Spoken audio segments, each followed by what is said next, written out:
بسم اللہ الرحمن الرحیم۔ السلام علیکم ورحمۃ اللہ وبرکاتہ۔ محترم سامعین، امید ہے کہ آپ سب بخیر ہوں گے۔ پچھلے سبق میں بتلایا گیا تھا تنوین کے تعلق سے، تختی نمبر 7 پر بات ہوئی تھی۔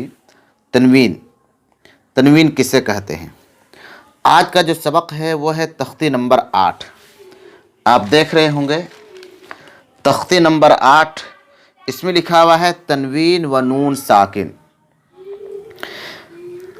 بتانے کا مقصد یہ ہے کہ تنوین اور نون ساکن، ان دونوں کی جو آواز ہے، بولنے کے بعد، ادا کرنے کے بعد جو آواز نکلتی ہے وہ ایک طرح کی ہوتی ہے، تنوین اور نون ساکن کی آواز۔ لیکن یہ دونوں جو چیزیں ہیں وہ دونوں الگ الگ چیزیں ہیں۔ تنوین کچھ اور ہے اور نون ساکن کسی اور حرف کو کہتے ہیں۔ چلیے دیکھ لیتے ہیں کیا ہے۔ تنوین کہتے ہیں 2 زبر 2 زیر 2 پیش۔ 2 زبر 2 زیر 2 پیش کو تنوین کہتے ہیں۔ اور نون ساکن کسے کہتے ہیں؟ آپ دیکھیں یہاں، جس نون پر جزم یعنی سکون ہو اس کو نون ساکن کہتے ہیں۔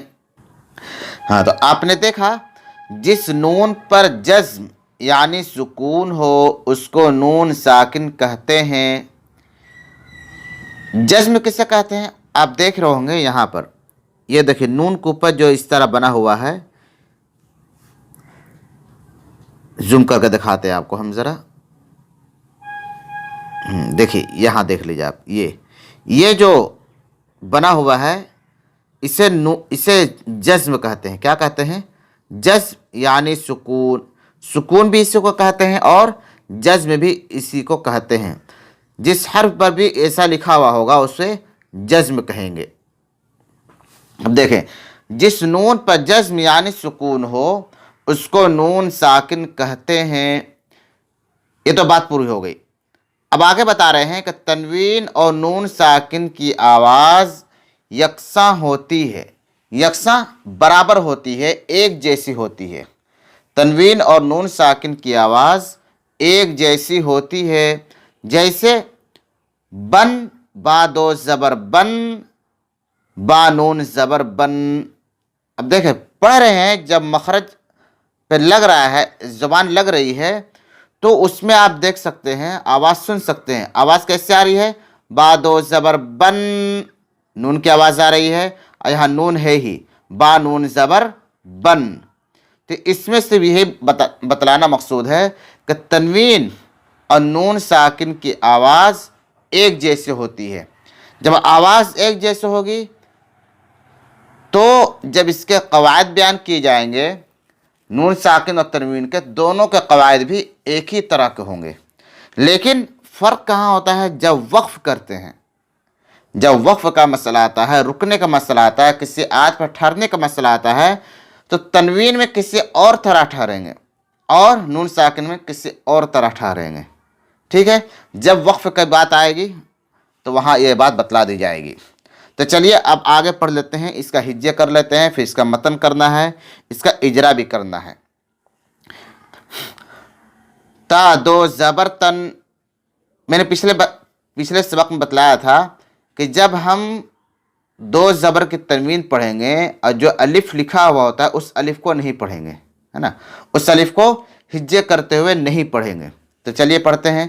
تا 2 زبر تن، تا نون زبر تن، تن تن، تا 2 زیر تن، تا نون زیر تن، تن تن، تا 2 پیش تن، تا نون پیش تن، سا 2 زبر سن، سا نون زبر سن، سا 2 زیر سن، سا نون زیر سن، سا 2 پیش سن، سا نون پیش سن، جیم 2 زبر جن، جیم نون زبر جن، جیم 2 زیر جن، جیم نون زیر جن، جیم 2 پیش جن، جیم نون پیش جن، دال دو زبردن، دال نون زبردن، دال دو زیر دن، دال نون زیر دن، دال دو پیش دن، دال نون پیش دن۔ تو آپ نے یہاں سے یہاں تک یہ بات سمجھے ہوں گے کہ تنوین اور نون ساکن کی آواز ایک ہی طرح ہوتی ہے، ایک جیسی آواز نکلتی ہے، چاہے دو زبر کی تنوین ہو یا دو زیر کی تنوین ہو یا دو پیش کی تنوین ہو، تینوں کی آواز نون ساکن کی طرح ہی ہوتی ہے۔ چلو آگے اس کا ہجے کر لیتے ہیں۔ عین الف زبر آ، دال دو زبر دن، عادن، سین واو زبر سو، حمزہ دو زیر ان، سو ان، قاف زبر قا، رایا زیر ری، قری، با دو پیش بن، قریبن، فا زبر فا، میم نون زبر من، فمن، عین زبر ع، ضا یا زیر ضی، عضی، میم دو پیش من، عظیم، کاف نون پیش کن، میم زبر ما، را زبر را، مرا، ضاد دو پیش ظن، مرض، را زبر را، سین واو پیش سو، رسو، لام دو پیش لن، رسول، شین یا زبر شی، حمزہ دو زبر ان، شیئن، غین زیر غی، شین الف زبر شا، غشا، واو زبر و، غشاو، تا دو پیش تن، غشاوتن، غین الف زبر غا، سین زیر سی، غاسی، قاف دو زیر قن، غاسقن، ہا پیش ہو، دال دو زبردن، ہدن۔ یہ تو ہو گیا ہجے۔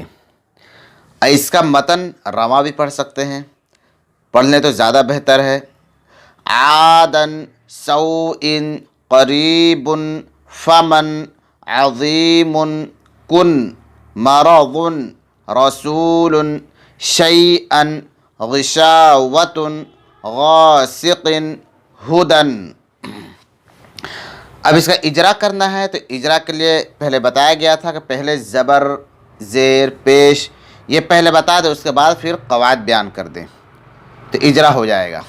تو پہلے ایک دو تین کا زیادہ نہیں، سمجھنے کے لیے دو تین کا پہلے حرکت بتا دیتے ہیں، اس کے بعد پھر اس کا قواعد بیان کر دی جائیں گے۔ عین متحرک ہے، عادن، عادن، عین متحرک ہے کیونکہ عین کے اوپر زبر کی حرکت ہے، حرکت والے حرف کو جلد پڑھیں، تھوڑا بھی نہ کھینچیں، اتنا بھی جلد نہ ہو کہ جھٹکا ہونے لگے۔ دال منون ہے، بتایا گیا تھا جس حرف کے اوپر تنوین ہو اس حرف کو کیا کہیں گے؟ منون کہیں گے۔ تو دال منون ہے کیونکہ دال کے اوپر دو زبر کی حرکت ہے یا دو زبر کی تنوین ہے۔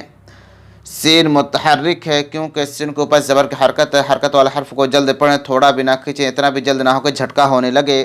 واو ساکن ہے کیونکہ واو کے اوپر جزم یعنی سکون ہے۔ حمزہ منون ہے کیونکہ حمزہ کے نیچے دو زیر کی تنوین ہے۔ قاف متحرک ہے کیونکہ قاف کے اوپر زبر کی حرکت ہے، حرکت والے حرف کو جلد پڑھیں، تھوڑا بھی نہ کھینچیں، اتنا بھی جلد نہ ہو کہ جھٹکا ہونے لگے۔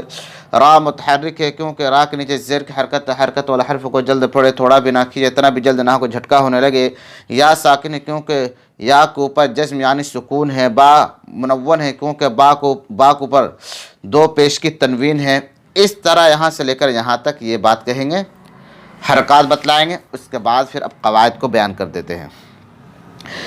آدن میں الف مدہ ہو رہا ہے کیونکہ الف سے پہلے زبر کی حرکت ہے، اس لیے الف مدہ ہوگا۔ الف مدہ کو ایک الف کے برابر کھینچ کر پڑھیں۔ اب دال کے بعد کوئی حرف ہے نہیں تو یہاں پہ دال تنوین کا کوئی قاعدہ بیان نہیں کیا جائے گا۔ سوئن واو لین ہو رہا ہے کیونکہ واو ساکن سے پہلے زبر کی حرکت ہے، اس لیے واو لین ہوگا۔ واو لین کو نرم آواز کے ساتھ جلد ادا کریں، معروف پڑھیں، مجہول آواز سے بچیں۔ قریبن میں قریبن میں ایک قاعدہ یا مدہ ہو رہی ہے کیونکہ یا ساکن سے پہلے زیر ہے، اس لیے یا مدہ ہوگی، یا مدہ کو ایک الف کے برابر کھینچ کر پڑھیں۔ فمن میں کوئی قاعدہ نہیں ہو رہا ہے۔ عظیمن میں ایک قاعدہ یا مدہ ہو رہی ہے کیونکہ یا ساکن سے پہلے زیر کی حرکت ہے، اس لیے یا مدہ ہوگی، یا مدہ کو ایک الف کے برابر کھینچ کر پڑھیں۔ معروف پڑھیں، مجہول آواز سے بچیں۔ کن نون ساکن کے بعد کوئی حرف نہیں، اس لیے یہاں کوئی قاعدہ بھی نہیں پایا جائے گا۔ مرض بھی ایسا ہی ہے۔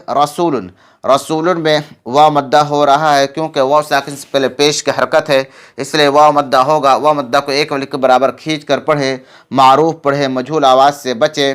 شیئن میں یا لین ہو رہی ہے کیونکہ یا ساکن سے پہلے زبر کی حرکت ہے، اس لیے یا لین ہوگی۔ یا لین کو نرم آواز کے ساتھ جلد ادا کرے۔ معروف پڑھیں، مجہول آواز سے بچیں۔ غشاوتن میں ایک قاعدہ الف مدہ ہو رہا ہے کیونکہ الف سے پہلے زبر کی حرکت ہے، اس لیے الف مدہ ہوگا، الف مدہ کو ایک الف کے برابر کھینچ کر پڑھیں۔ غاسقن میں ایک قاعدہ الف مدہ ہو رہا ہے کیونکہ الف سے پہلے زبر کی حرکت، اس لیے الف مدہ ہوگا، الف مدہ کو ایک الف کے برابر کھینچ کر پڑھیں۔ ہدن تنوین کے بعد کوئی حرف نہیں، اس لیے یہاں پہ کوئی قاعدہ بھی نہیں ہو رہا ہے۔ تو یہ آج کا سبق ہوا۔ آپ سے مؤدبانہ گزارش ہے کہ آپ کو سبق سمجھ میں آ رہا ہو اور آپ چاہتے ہیں کہ آخر تک نورانی قاعدہ پڑھیں تو برائے مہربانی ویڈیو کو ضرور لائک کر لیں اور پورا نورانی قاعدہ پڑھنے کے لیے چینل کو سبسکرائب ضرور کر لیں اور دوستوں کو بھی شیئر کریں تاکہ وہ لوگ بھی اس سے فائدہ اٹھا سکیں۔ السلام علیکم ورحمۃ اللہ وبرکاتہ۔